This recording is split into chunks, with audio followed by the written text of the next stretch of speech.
Jay, I have one rule for this pod. I want the raw version. So I want to promise the audience that we're not going to BS each other. We're going to talk about the real version of what is it like to have a practice, to build a practice, to have a team, the ups, the downs, and everything in between, because I think that would help the next generation to be inspired or not to be inspired. I guess we'll find out. People have to watch. Yeah. Ladies and gents, this is a different version of the PracticePeak podcast, and we have amazing Jay here. And I spoke to Jay literally last week, and here we are, jumped on a call. How amazing would it be if we were to build real conversations with people that run a practice, that have a business, but I was able to access these conversations before I opened my practice.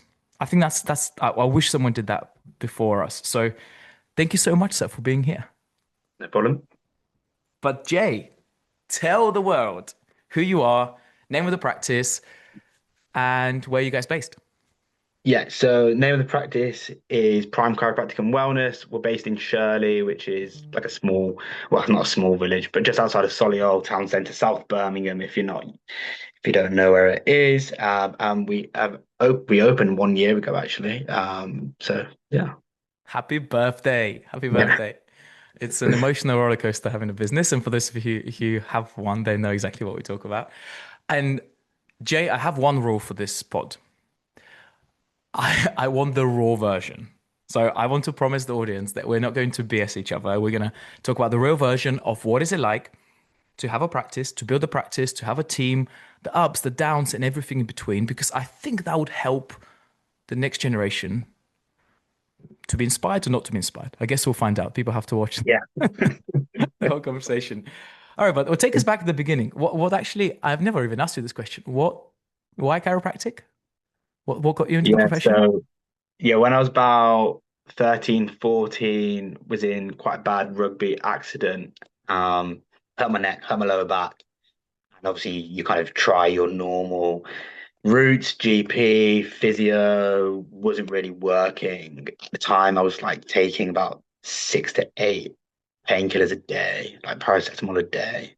At that age? Um, yeah. I was in like really bad pain, really bad, like 10 out of 10, really bad. Um, and then my dad and older brother, were seeing a chiropractor at the time. So we just went there, tried that, and yeah, literally just helped me so much. Like it was weird, but also like weird in a good way. Do you know what I mean? Hmm. Obviously now we know that we can help loads of people because we're in the profession, but as a 13, 14-year-old, it was just like, yeah, Magic. like literally, yeah, magic. And then from there, just kind of fell into it really. From there, just kind of was seeing a chiropractor all the way through. My older brother's a chiropractor. So yeah. I didn't know that. Okay, so Yeah, my older brother's a chiropractor as well. Yeah. So okay. I suppose I kind of owe a little bit to him. Yeah. No, shout out to Big Bro. Yeah. So Jay, okay, so we graduate, we work somewhere. At what point do you I always have this internal conversation with myself. Are people born to be entrepreneurs? Are they built to be entrepreneurs? Is it something in between? But at what point for you specifically do you go from I'm working as a clinician, I'm treating patients to I have the ambition to open a practice or to own a clinic? Yeah, I think funnily enough, you say, are they born with it? I don't know if I was born with it, but 100% it was definitely something that even going through university, definitely something I wanted to do, own and have my run a practice. Even when you Um, were at uni, not even yeah, even graduated. when even when I was at university, and then the first job I got, they gave me a great grounding training, so on and so forth. Got to see a lot of the business back and front because I was working basically underneath the CEO very close at the time for about 6 to 8 weeks. And that just was like, okay, cool, definitely something that I want to do. It was meant to be for them. And then obviously things happened. And then I then ended up buying the practice that I was working in at the time off them. So yeah, I don't know, but it wasn't like a single moment. But I think it's just kind of evolved almost into kind of where I am now, really. Come on. And you're how old? 25, you said. 25, As 26 we in December. Yeah, almost 26. I'm in a practice. You actually did one of the hardest things, which is to acquire a practice. I believe it's from Oh, our experience. Um, it's a headache, mate. before, yeah, and I actually think, jokes aside, I think it's really important to have these discussions. We have so many people that believe the practice owner has it all. It's the best. It has its perks, but also I believe it has a lot more headaches and downside than working in a solid clinic. So I'm not necessarily for or against it. I just want to put a platform for people like you to share your real, honest 100%. experience. So tell me, okay, so you buy this practice before you join PracticePeak. I want Yeah. to kind of see like a you're looking back now. How long is it we worked together for? I joined, it was just after UCA, so I must have joined November, must have been the first month. So November there last was year. yeah, 2, 3 months before meeting yourself and joining, where I was kind of winging it to say the least. Yeah, tell me. I actually really want to get inside your mind, but not now. Yeah, Then. yeah. So before practice Okay. speak, what does a typical day or week look like? The first month, because we were coming from a software that they had built themselves, but had all the patient data, everything on, was basically just getting all that information across to Practice Hub that we use now. Which when reaching out to Practice Hub, they were like, yeah, there's no real way of us doing that because they used Salesforce at the time and it was something they created and it was just, yeah, it was a palaver. So it was basically me and my CA who's still with us just downloading everything and then putting it straight onto their new system, which was painful. And then it was then like creating informed consents, creating ongoing informed consents, creating a new patient document, creating everything. I had help, which was good, and it made that a little bit easier from some people. But yeah, it was still a lot of work of just doing all of that. Things like getting a sign, hadn't thought about it, hadn't gone, oh yeah, it's going to cost me X amount. Trying to ring people like, yeah, I need a sign for like next week, and they're like, yeah, no, you're not getting a sign for next week. I was like, what do you mean? um, yeah, going through like having to change phone contracts, internet, just like a load of things that you automatically don't associate with, oh, let me set up a chiropractic clinic. That I was then like, okay, I need to get all this stuff in. And because it was like a timeline, deadline sort of thing, I needed things to change over pretty much ASAP. Made it a little bit more difficult. But once that was all done, second month was then kind of like, okay, let's try a couple of strategies that we wanted to do that we weren't able to do beforehand and see if it works. So we were running things like Google ads and Instagram, Facebook ads, boosting posts and things like that. Just didn't work really. It just, yeah, Dude. never really got somewhere. We did a road show in Oh, you told me yeah, about this. yeah, Tell the yeah, yeah, audience, like, yeah. You call it a spinal screening, right? Like an external spinal screening event. Yeah, so we call it a road show. Essentially, it's just an external spinal screening event, but we did it in our local like shopping center. So it's mhm, quite mhm. busy. We've done it before. Always has a good turnout. So we did that over a weekend. But it was only two of us. So like we worked Friday, Saturday, Sunday after being in clinic Monday to Friday. And I think we had about half an hour break each day, both of us. Like it was just it wasn't Savage. it was yeah, it was good, but it was like, yeah, I don't think we can do that until we've got a bit of a bigger team with us again. Um, And but Jay, like back then, sorry to interrupt, but this is, I think, the biggest shift right now. Did you, did your expectations of becoming a clinic owner, were they met with the reality of that month one, month two that hit you in the face so hard? I knew it was going to be difficult. I knew there was stuff that we had to do. It was just the amount of stuff that we had to do. I didn't quite comprehend, I don't think. Do you think people And know before they have a practice, or and do you think people that don't have successful practices know how much work it takes for a practice to be successful and to continuously like evolve and develop? I think it's difficult because I think, like, as an associate, even though I had seen things, you don't appreciate the full aspect of what it takes to run that business from X to Y.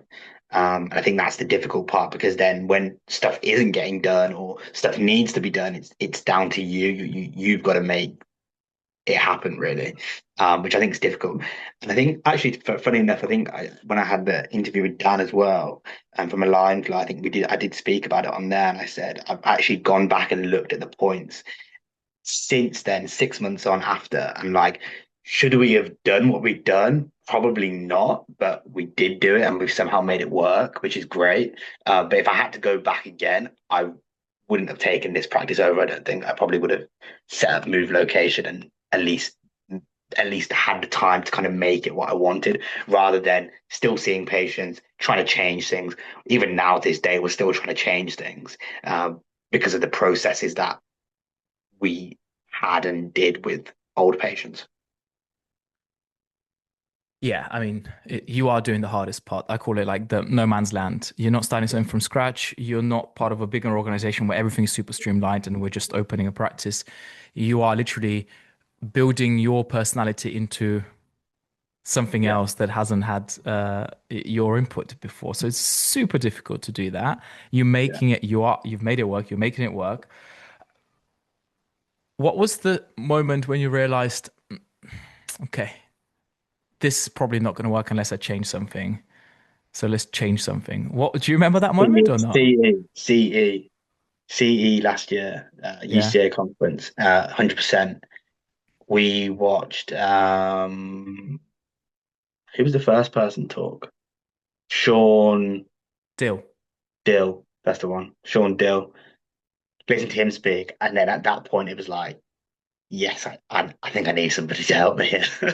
I think I need someone to kind of, or at least somebody who has been where I want to be to show me something. That was the point. After that, went into like the hallway where Align, Flo, and Dan and Francesca was. Spoke to them, and that kind of fell into place. Um, Which was obviously helping and still helping. Let's get yes, some oxygen to the business. Let's top of the funnel. 100%.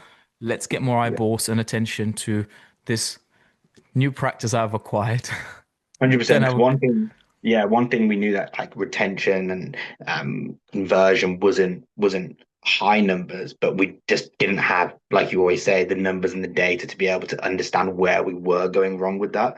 So obviously we needed to sort that out.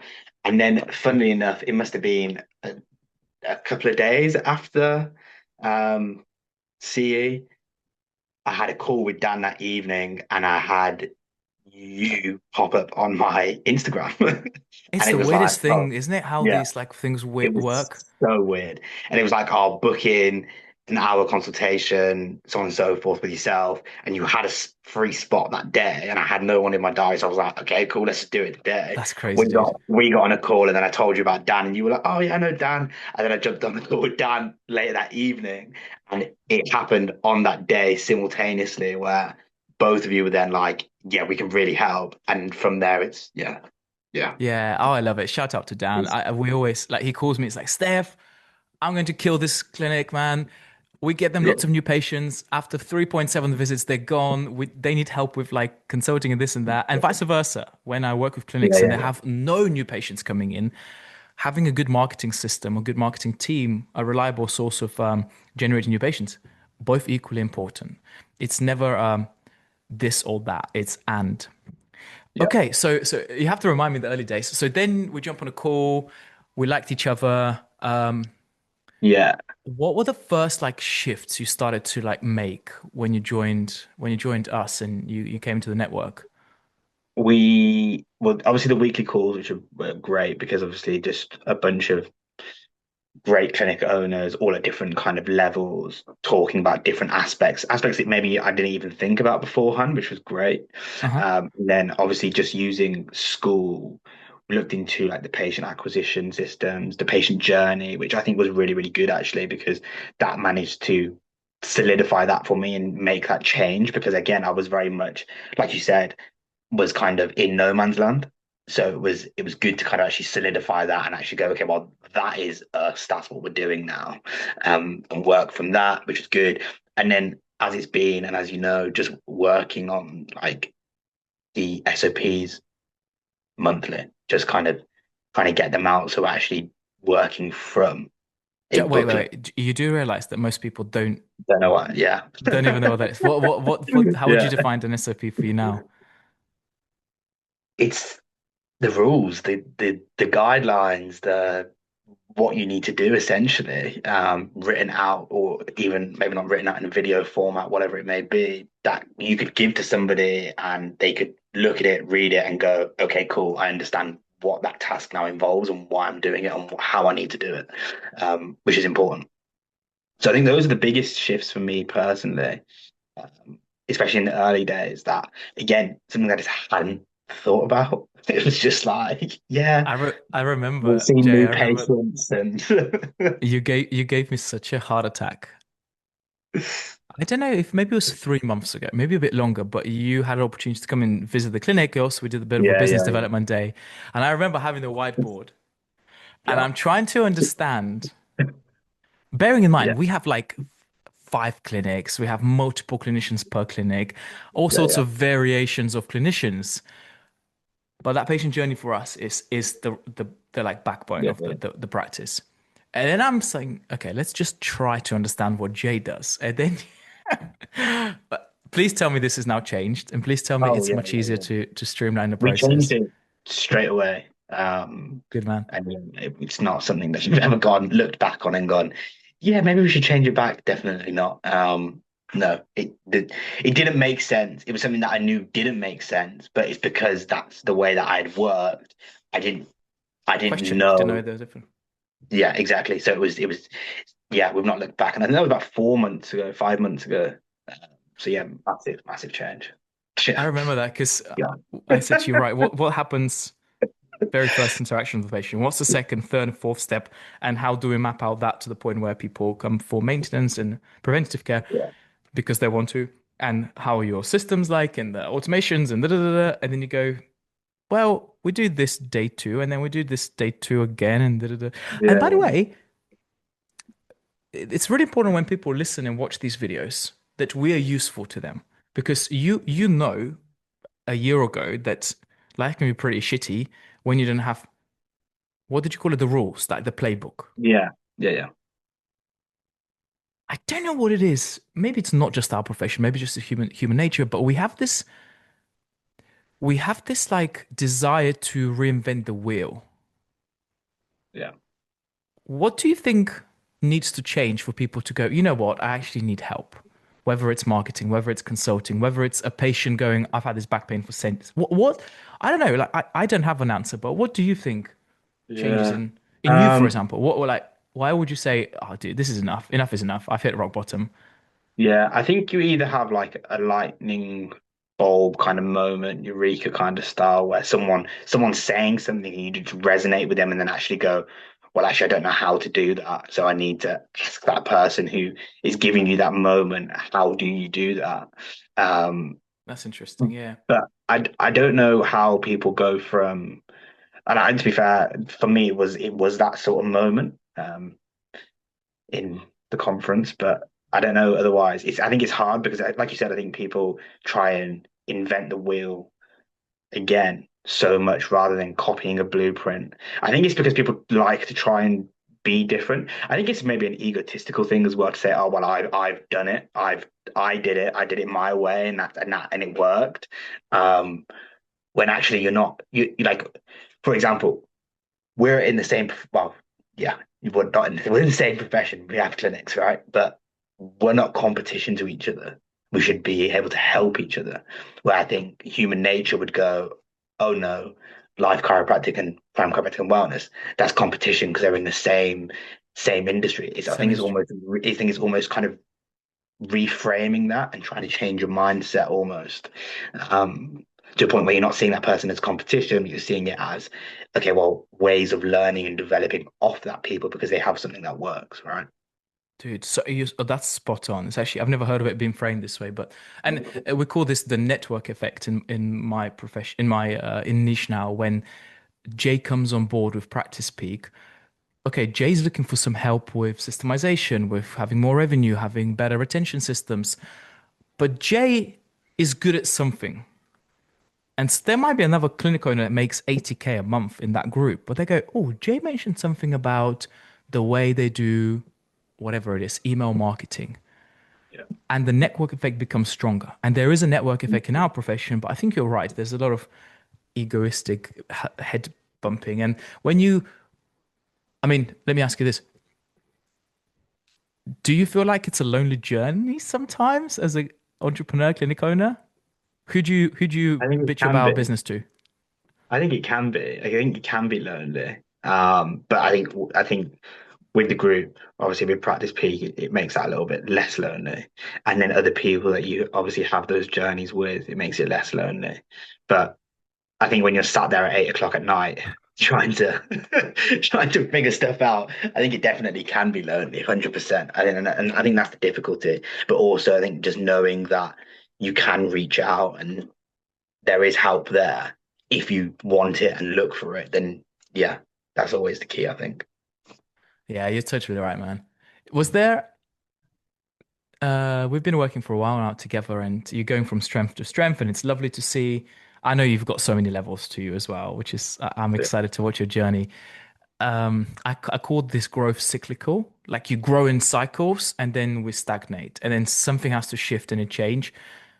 I'm going to shift you guys. I'm making some changes to the coaching we do, and Yeah. I'm going to create a lot more accountability and being grilled on the spot once a month. But I'll tell you more about this another time.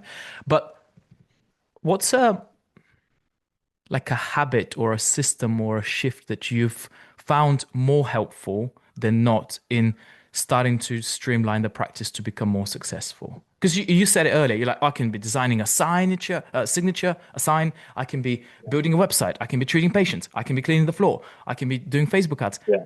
What is the I, like the juicy stuff that you've learned that helps for yeah, someone that I listening? I still struggle with this. I still struggle with this. And then you're coming from my Instagram and it's like you need to learn how to prioritize your time. And I'm like, yeah, yeah, I need to do that. Yeah, I think for me that's a weakness because I'll go from doing something here and be thinking about something else completely. And I think that's something I personally do struggle with and need to get better at. What I am trying to do to make that better is in my day, like now. So I try and box off between 8 and 9 o'clock or 7 and 8 o'clock every evening, depending on my clinic shifts, to do something on the business, whether that be and something to do with the marketing or something to do with an standard operating procedure or something to do with a contract, for example, or whatever it may be, so that I can start ticking things off and doing it that way. Is yeah, but it's definitely something that I need to continue to work on because I'm actually not very good at that. Yeah, well done, man. This is the hardest part is to admit that this is where we suck. Yeah, yeah, I'm not very good at that, so it's difficult. But I do think with I think I need to gain some of my time back. I think one thing I've noticed over the past month or two is that I'm seeing a good number of patients, but I'm working over quite long hours. Plus, then trying to see all the new patients is making it a little bit difficult right now. So I just don't have the time in the day to do what I need to do. Yeah, yeah. And the work we did on the two archetypes of how you build, what type of practice you build, this should be exercise number one. Yeah, It's like, hey, I know myself, I know my weaknesses, my strengths. Do I want to build a lifestyle practice that is a little bit more founder-led, founder-dependent, versus an empire that is just all about systems, procedures, KPIs, scaling, teams, big? So none are right, as we've said many times in the coaching course. None are wrong. There's just the right practice for you. So I would challenge you for the next 4 or 5 months is how do I buy back my time without reducing clinic collections? In fact, by increasing them, yeah, looking at my 20 and 80%, what's generating most of the return in the practice, yeah. and just quadrupling down on that stuff. Yeah, 100%. I think that's the next 6 months for me for sure.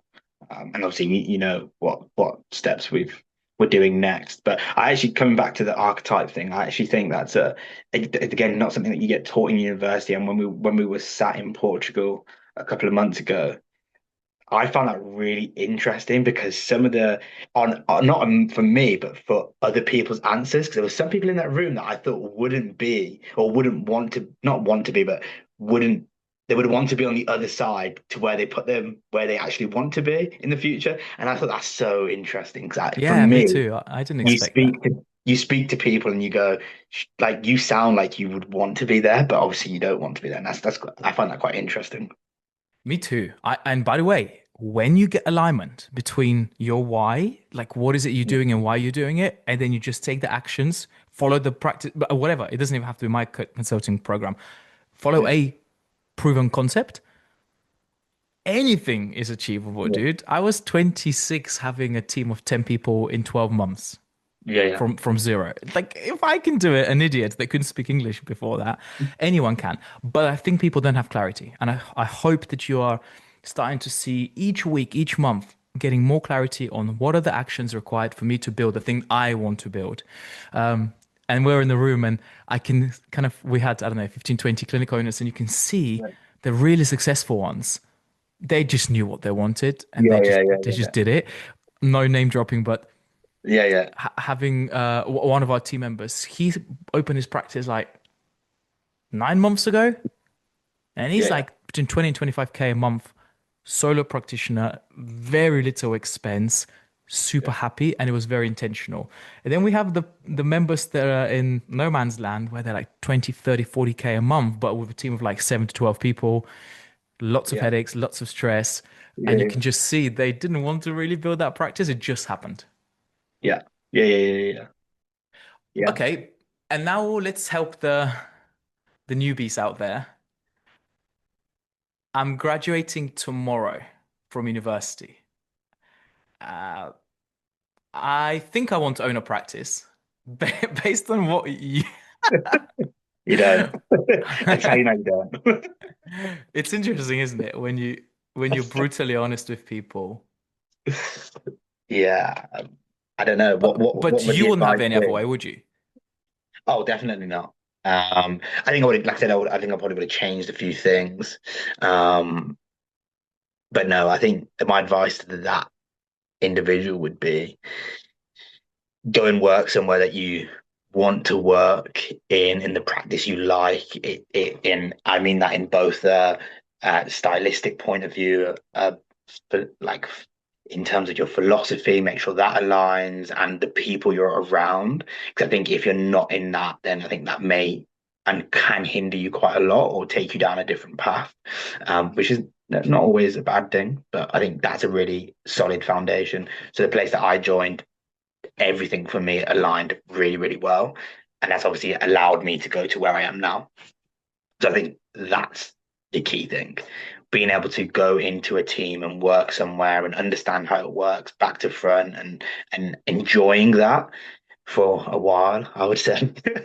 Yeah, I think is so important, so important. But also understand like for me, like go and do things on the weekends, go and travel, go and understand what you want out of life as well. Because when you graduate, you're 23, 24, maybe older if you come on later on into chiropractic. But at that age, you don't know what you want your life to be like yet. Go and travel while you can, because once you get a clinic, makes it a Or little bit getting more married, difficult. or Or kids. getting We talked married, about yeah, this before, exactly. before Yeah, the call. it makes it a little bit more difficult to say the least. Yeah. Yeah. And Jay, I think one of thank you that's super nice to hear from other people as well. I love this. I'm definitely making this into a thing now. These podcasts Yeah. with PracticePeak members because I learn so much from you guys. Hopefully, you learn from me too from time to time. But there's so many variables of how people think, and it's really interesting to hear. But what is it that you've gone like you've seen a bit of a journey now in business? By the way, just like a patient being with you for a month compared to 10 years, being in practice for a year versus 10, owning a Yeah. business in those different time frames changes how you are, who you are. But when I place someone in a room of other business owners, I call it breaking the frame. If you're sat next to a couple of our members and they make 100K a month and they're like, oh yeah, I take 2 months off a year, and you go, okay, I've just literally just paid the bills and that's it. I think it does something magical to what is possible, and looking in them, going, there's nothing special. There's literally nothing special about these people. They just followed a few recipes. Knowing that, what is your next constraint you're trying to solve in your business? Because now you've seen what success looks like, you've hopefully defined it for yourself. Yeah. Um, What's the next my big fat hairy problem we're trying to solve? for me is to expand our book almost. So like I'm in terms of like new patients with marketing, I cannot see any more people. So for me, like Increasing capacity, is that what you mean? yeah, sorry, increasing capacity Got 100%. you, got you. Yeah, I just so the way that we work our diaries, we have like adjustment hours and consultation hours. Align flow been great. They book up my consultation hours, but then it, they were stuck. So I need to try and get, well, I'm not trying, I am looking There we if go, there's there we anybody go. out there to get another chiropractor on board to just expand that. Um, I think that's the next big step for us. I'm at a level now where I'm where I want to be in terms of my patient visits a week, so on and so forth. For me to be able to go and do other things, work on the business, so on and so forth. So I think I need to now look at getting somebody else on board to train them, teach them, and put time and effort into that. I think that's Oh, that's because amazing, that's the dude. next thing for me. Um, and also, well, funnily enough, we're looking at kind of diversifying, getting someone who can do sports massage on board as well. Just because we have Co- a bunch Copy of us. Literally copy us. It's the easiest we thing to have do. a bunch of patients that are like, yes, yes, needed, would love that, would love to come here and do that. So it just seems like a bit of a no-brainer. Super easy to implement. Well, once you know what you're doing. I was just walking past my clinic, one of the clinic offices we have, and um, I see this patient leaving from her massage, and the massage therapist said to her, "How is it?" And she went, "Oh, see you next month. Love this. Never giving up." This Yeah, literally happened like 20 minutes ago yeah, yeah, before yeah, I started interviewing. It's a very natural complementary service to what you already do, if that's how yeah, your philosophies and so on. yeah, yeah, Um, oh, cool. We can definitely help you with that and implement that. And it's very, very, I think it's a great thing to be able to offer to patients. And a yeah. couple of final questions. Why, why are you doing this? What's the why? What's the vision? What's the big driver behind For me, I'd love, having a business? Like, yeah, why would you do that? for me, I love, and I think it's a little bit maybe why I got into chiropractic. I love being around people and building a team, not just around me, but around other people to be successful and get their goals and dreams. For me, that's the why. Because you can go do it by yourself, and yeah, you can have a good time and it'd be fun. For me, I want as many people around me to also come up with me, and I think that's for me that's the why. Oh, stop it. You're gonna make us cry, Jay. This is awesome, Yeah, man. yeah, I love this. yeah, All right, cool, cool, cool. It's been super insightful for me actually to pick your brains. And what would you say if someone is sitting on the fence and they're exactly where you were in November last year, and they're like, I don't know if I trust coaching, consulting. There's lots of gurus out there, marketing agencies, any type of support and help. What, like, obviously you're for it, but what would you say to someone who isn't sure? yeah. Do it. It's the first thing I'd say. Don't think about it, just do it.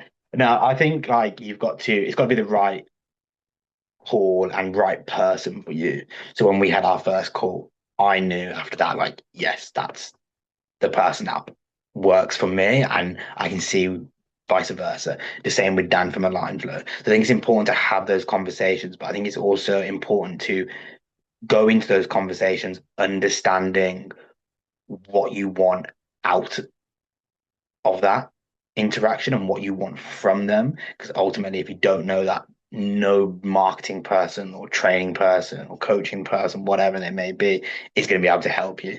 So you kind of need to figure that out first, and that's ultimately you need to kind of spend some time just sitting by yourself with a pen and paper or an iPad and pencil and just writing stuff down in terms of what do you want, where do you want to be, where do you see this clinic being, and how do you see it working, so that you can then ask the right people. And then once they give you those answers and you're happy with those answers, you've got to go out there and work it. Even if you sign up to a coaching call or marketing people, you've still got to do the back end work to make it work. It's not just a magic fix. Yeah, totally right. Yeah, no one's gonna magically fix your stuff, but there's definitely a path that has been painted there for many, many years. One of my early mentors said we always stand on the shoulder of giants. Some people in the past have done something amazing, and my aim with this coaching company is I have this vision that every clinic owner goes through some sort of interaction with PracticePeak, because I think my biggest leverage point now is like, imagine if I can help you and you help associates, how many hundreds and thousands of patients would that help in the grand scheme of things? So it's really inspiring having you guys, and always appreciate you being there from the early days. I know we have a long way to go. Um, Thank you for your time today, bud. But finally, let's give a shout out. How can people reach out to you if they do want to see what your clinic is like, what you're building? I'm a student, I want to observe you. Let's uh let's Yeah, put the word out there. 100%. Yeah, I mean, we've got a website, so primechiropracticandwellness.com. Emails on there, phone numbers on there. Reach out to us. Also, social medias, Facebook, Instagram, personal Facebook, Instagram. Also happy to reach out on there, whatever works best for people. And we're always welcome and open arms to come and into clinic, look at clinic, see how it works, meet our patients who are always lovely as ever and always willing to talk to new people. So yeah, come on down and reach out for sure. Cool, bud. Alrighty, I'll put that in the show notes. Prime Chiropractic and Wellness. Appreciate your time, sir. Appreciate you sharing with the younger population that is thinking about opening a clinic, has a clinic and is struggling, what the reality of being a clinic owner looks like and feels like. Thank you, Jay. Thanks, guys. No problem. Thank you.